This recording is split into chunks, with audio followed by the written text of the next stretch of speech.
বৰপেটা জিলাৰ দক্ষিণ পূব প্ৰান্তত 1971 চনতে স্থাপিত একমাত্ৰ উচ্চ শিক্ষাৰ প্ৰতিষ্ঠান চেঙাস্থিত মধ্য কামৰূপ মহাবিদ্যালয়ত ছাত্ৰ একতা সভাৰ উদ্যোগত বৃহস্পতিবাৰে অনুষ্ঠিত হৈ যায় নৱাগত আদৰণি সভা। কাৰ্যসূচী অনুসৰি পুৱা 9 বজাত মহাবিদ্যালয়ৰ পতাকা উত্তোলন কৰে মহাবিদ্যালয়খনৰ অধ্যক্ষ ডক্টৰ গোপেশ কুমাৰ শৰ্মাই। ছাত্ৰ একতা সভাৰ পতাকা উত্তোলন কৰে মহাবিদ্যালয়খনৰ ছাত্ৰ একতা সভাৰ তত্ত্বাৱধায়ক সভাপতি ডক্টৰ কৈলাশ দাসে। শ্বহীদ তৰ্পণ কাৰ্যসূচী ৰূপায়ণ কৰে মহাবিদ্যালয়ৰ উপাধ্যক্ষ বানেশ্বৰ বেজবৰুৱাই। পুৱা 9:30 বজাত অনুষ্ঠিত হয় পুৰণি ছাত্ৰ-ছাত্ৰীৰ সতীৰ্থ সন্মিলন। দিনত অনুষ্ঠিত হয় এখনি মুকলি অধিৱেশন। মহাবিদ্যালয়খনৰ অধ্যক্ষ ডক্টৰ গোপেশ কুমাৰ শৰ্মাৰ সভাপতিত্বত অনুষ্ঠিত হোৱা মুকলি অধিৱেশনৰ উদ্দেশ্য ব্যাখ্যা আৰু আদৰণি ভাষণ পাঠ কৰে ছাত্ৰ একতা সভাৰ সাধাৰণ সম্পাদক জানিদুল ইছলামে। মুকলি অধিৱেশনৰ আৰম্ভণিতে মহাবিদ্যালয়ৰ ছাত্ৰ-ছাত্ৰীয়ে সমবেত সংগীত পৰিৱেশন কৰে। মহাবিদ্যালয়খনৰ ছাত্ৰ ৰাজীৱ আলীয়ে ভূপেন্দ্ৰ সংগীত পৰিৱেশন কৰি দৰ্শকক আপ্লুত কৰে। নৱাগত আদৰণি সভাৰ মুকলি অধিৱেশনত নিৰ্দিষ্ট বক্তা হিচাপে উপস্থিত থাকি ছাত্ৰ-ছাত্ৰীসকল উপকৃত হ'ব পৰাকৈ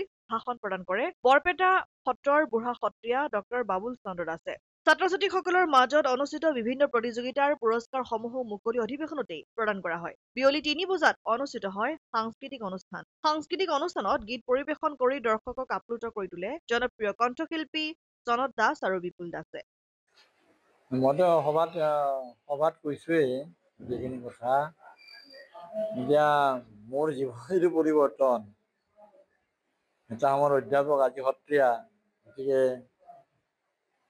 হয় শিক্ষাৰ লগত ধৰ্ম জড়িত হৈ আছে, তথাপি সম্পূৰ্ণ সুকীয়া আসনলৈ আহিছোঁ।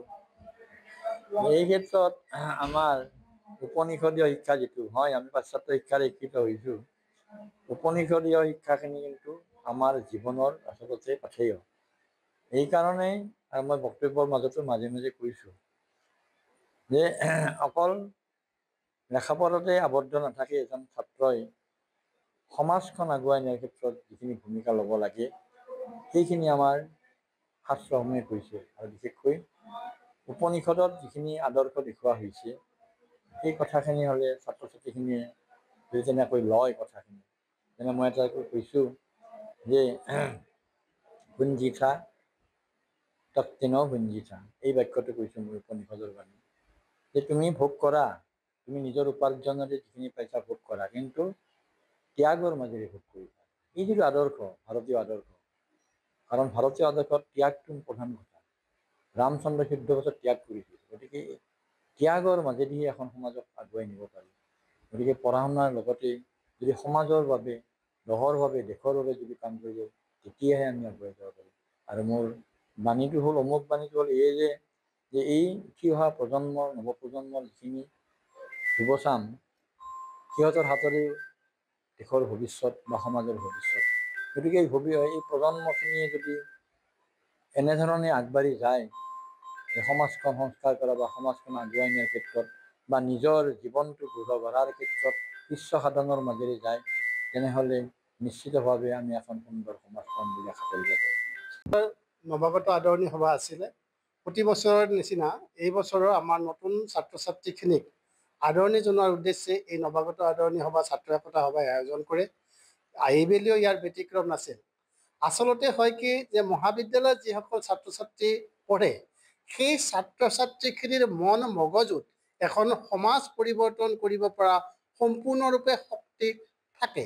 আৰু সেই শক্তিখিনি কিদৰে আমি বাহিৰ কৰিব পাৰোঁ, তাৰ কাৰণে আমি এনেধৰণৰ সভা সমিতি পাতি বিভিন্ন বক্তা মাতি তেওঁলোকৰ জৰিয়তে আমি পথটো দেখাবৰ কাৰণে চেষ্টা কৰোঁ। আৰু এইবেলি এই পথ দেখুওৱাৰ বাবে আমি আমন্ত্ৰণ কৰি আনিছিলোঁ বৰপেটা সত্ৰৰ বুঢ়া সত্ৰাধিকাৰ মাননীয় ডক্টৰ বাবুল চন্দ্ৰ দাসদেৱ।